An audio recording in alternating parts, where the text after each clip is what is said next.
Chop up mac and cheese, or hot dogs and mac and cheese. Dude, fuck yeah, I still do that. I did chili mac. Mix chili and mac and cheese. Yeah. That was actually pretty I made good. some pork belly burnt ends like 2 weekends ago. I saw and that. Then I mixed it into some mac and cheese that I actually bought from Costco. But it was ridiculous. I like mixed the leftover burnt ends in with the mac and cheese and then rebaked it. All right. Buy back a here in full 2019. Iberico ham leg from Costco.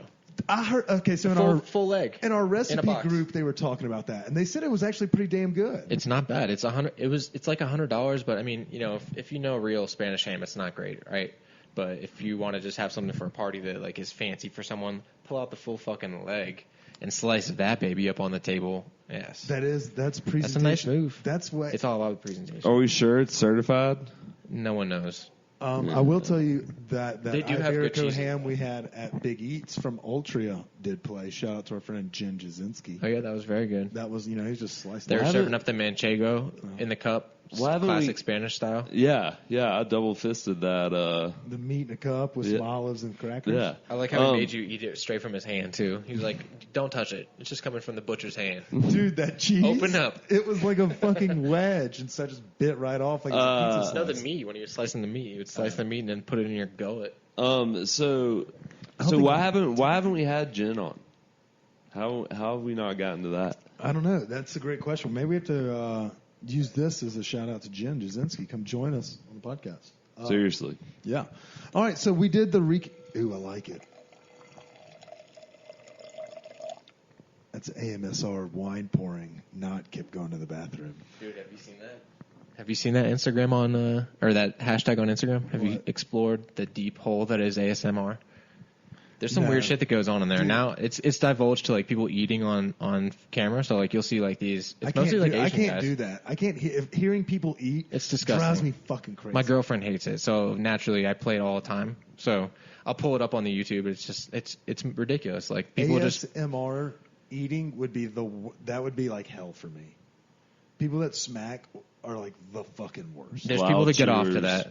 Now, see, that's gross. I'd rather That's get the- off to that's flip what it is. feet pics. I Yeah, mean, it's weird. I could do it to that wine pour. That was a sexy hear. As the guy that's got the headphones on this week, I heard that. It sounded great. Yeah, that was for you. That was the ASMR input, the ad lib. Yeah. So what's called? I think we did pretty well. We used the first half of this week's episode.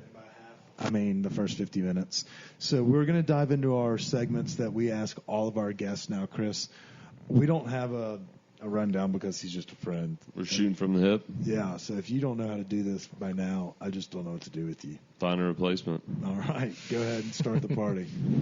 All right. So I guess let's start out with like happy hour spots around town. What's your go-to happy hour spot? If you had to pick a happy hour this week, where are we going? This is an easy choice. Bardo. Bardo has the best happy hour, dude. You can get a full margarita pizza for $6 and then a glass of wine for $6. So you're out the door with a glass of wine and a full marg for $12. And I think that's the best deal. They have $1.50 arancinis, which is like a fried risotto ball, for those of you who don't know. It's amazing. sounds Kip fun. doesn't fucking know. I don't know any other language. With the patio, you can bring kids. I love the You patio. can do it casual or you can go a little formal, but they have, it's a little bit louder music scene, so it is a little bit more casual. Like It reminds me of like Hop Alley where they play like the rap music and then just like, it's a cool spot. I love it. yeah. They make great pastas. I like how you're deliberate with your happy hour spot. That was solid. Yeah, it's easy. I mean, there's another spot that's like real close to me. It's called the District, and they recently. What's your neighborhood? What do you call home base? I would call it City Park. So I'm like right near City Park and St. Joseph's Hospital. So I'm right there. So a few blocks over, there's a place called the District, and at 3:00, I know exactly what you're talking their about. happy hour starts, and all their drinks are $3. So you can go there and get a $3 old fashioned. And then at 4:00, all their drinks are $4. And then at 5:00, it's $5. So like if you can get there at 3:00, which Kip does. Kip does oftentimes, and you can bring dogs on the patio. So me and Lupe just go up there and kick it on the patio. And Your dog's sometimes I name is get worked Lupe, out. huh? Guadalupe.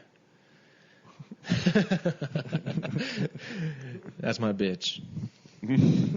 I like it. That's a great name. Is there a backstory that I think the listeners gotta fucking know? Well, I mean, originally I just wanted to name her, something that was like a Mexican name, just because I loved all the, we went down to Oaxaca actually last year, And so we got down there and like we explored the whole city and everything like that. But then we were just talking about getting a dog, and we were like, we should name her like with like a Mexican name. It would just be funny for no reason. And so when we went to our breeder down in like Pueblo, all of her dogs had Mexican names. So like Lupe's mom was named Agua, her dad was named El Jefe.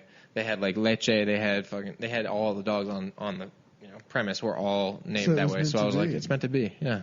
Nice. So yeah, that's a little side trail on Lupe. All right. So we've done happy hour. You mentioned you have an old girl. You'll do some trips, and it sounds like you know the lay of the land. What's your go-to date night spot around town? Date night, we love Parisi. Parisi is up in 44th and it's a sleeper pick, dude. Not a lot of people like know that spot or like frequent it, but we love going out there. They have a great pastas.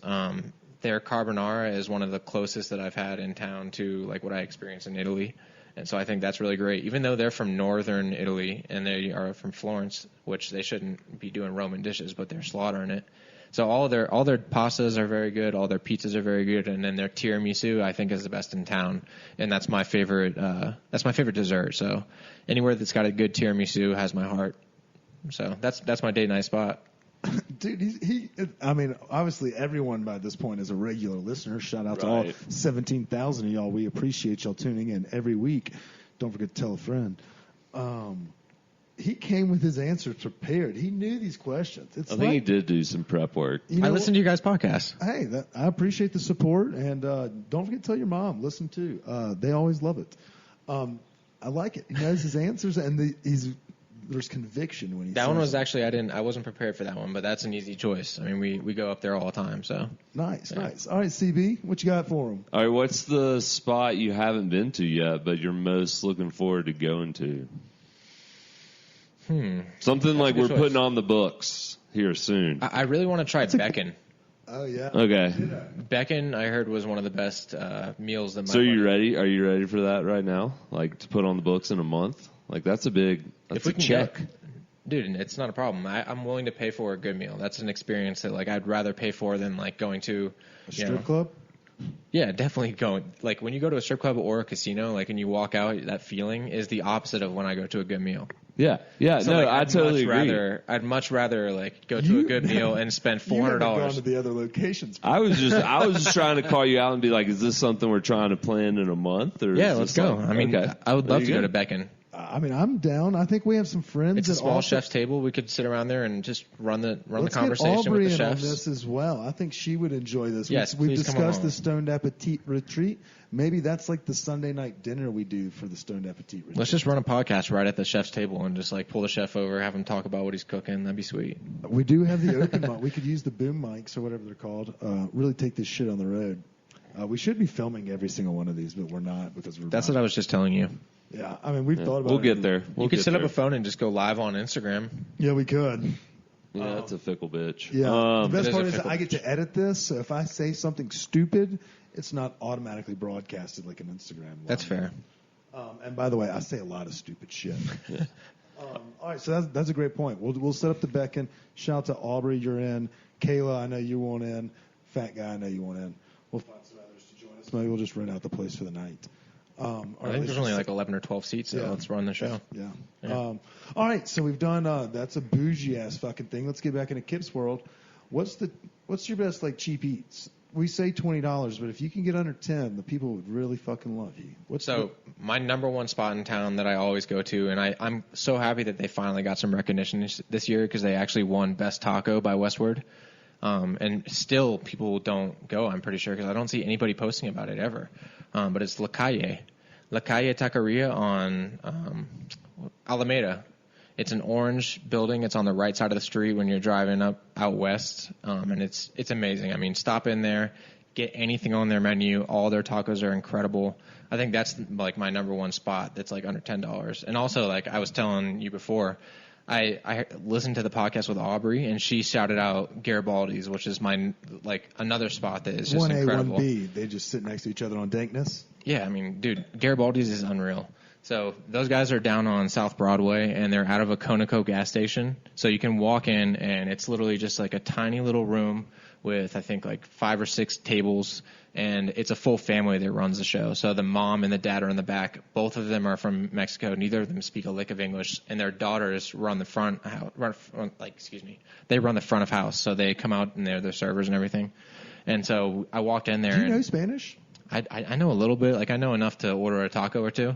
So, but I just depend on my girlfriend for that. She speaks Spanish. Nice, solid. So, it's my clutch translator. whenever you can speak multiple languages at one time. Yeah, I that'd be a really skill. want to learn Spanish though. I can speak drunkenness and then tomfoolery. Those are the two. You're fluent in tomfoolery. I have mastered the art.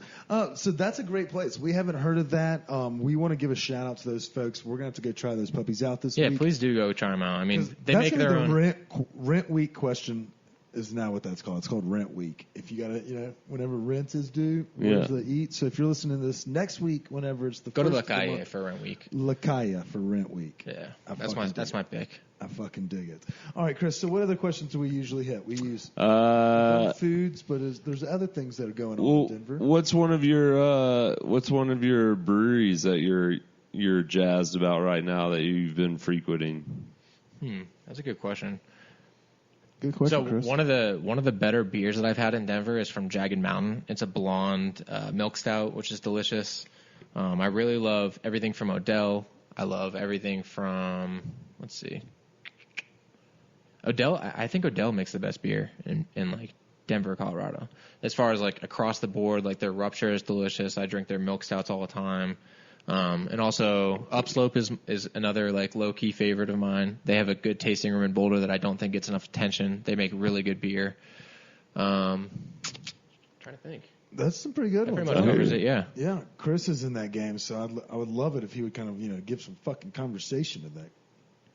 Well, no, I was just trying to go with what he was. I was just getting his opinion on what he was saying. I know you're just like, And I've been to Jagged Mountain once, and it was a long time ago, and I haven't been back. It's at a weird. It's a good spot. It's in a weird location. Yeah, so it's I feel kind of bad. a weird It's hard to location. park there. It's like on the corner of like I can't even name the cross streets, but it's closer to downtown. Yeah, I'm like sorry, parking's a Jagged Mountain, I bitch. should know But I think I went there back in the Ruckus days. So, okay. and in the Ruckus days, you can go anywhere. So, anyways, that I mean, I haven't been back there. Maybe I should go back and check that one out. That's a good one. But yeah, I agree with you. Odell's one of my favorite breweries. It's on This 20th was Street, right near Ophelia's. Yes. yeah. This was like the first year I didn't make it up to their like small batch festival up in Fort Collins, but their place up in Fort Collins is excellent. Weldworks is another one. Yeah, yeah. The good Juicy stuff. Bits from Weldworks is like my favorite summer beer. I can drink that all day. Yeah. I think that's one of my favorites. So. I see those. They sell their 16-ounce like 4-packs or whatever. Yep. I see Yeah, they those sell a things. full pint. They move. But that's a good question, Chris. I'm going to go from beer to music real quick. I mentioned all those badass concerts that the Fillmore and Live Nation send us to. Let me ask you, what concert are you most excited to catch in this summer? You got anything on the docket? Dude, I wanted to go to Karangbin. You know Yeah. those guys? I wanted to go to that show. It was sold snowing as well that Yeah, day. it was sold out. Like, that didn't happen. But, as far as like Red Rock shows, you talking Red Rocks only or just any? Wherever, man. I mean, we love the Fillmore. It's the greatest indoor venue in the country. So any place, really. Well, dude, I love rap music. You already know that. So I love all the trap shows. That's just like, I grew up in Virginia. That's just where it was at. It was like, I went to D.C. I went to all the good shows in D.C. So, if Wait, you could I slide feel me like into the good 21 bands- Savage at, Is that a thing? yeah, that's at Fillmore soon, coming up. Well, you just made this public. Okay, so it was a rap music scene. So I guess they're not really Red Rocks things. So yeah, 21 Savage at the Fillmore. You can get your tickets, obviously, if it's sold out already. But every other show, Live Nation or LiveNation.com. The other one I really wanted to go to, honestly, that I couldn't get tickets for was Casey Musgraves. You know about Casey Musgraves? I don't know if I do. So she's a country artist, I would say. But she came out with an album last year. She won Country Artist of the Year. She won Song of the Year. She won Country Song of the Year. She won Solo Performance of the Year. She just murdered. You got a fucking wide array of music tastes. Dude, I love it. I love all good music. So I grew up with country music. I grew up with rock and roll. My dad used to listen to Metallica. So I grew up with all that shit. And then I grew into my friends introduced me to Biggie Smalls when I was in middle school, and then it went from there. Pretty much. Outkast was my first, second favorite rap group. So that's kind of like where I got into the game. I love how he said second favorite. Like, no, don't worry. There's a top 4. And No, I said Biggie first, so I'm He's not going to put super Outkast above Biggie. That's all. Just okay, respect. so I guess we'll have to take that out of rapid fire as the East West Coast rap question that we usually ask. Seeing as That's a tough question. yeah, I mean, for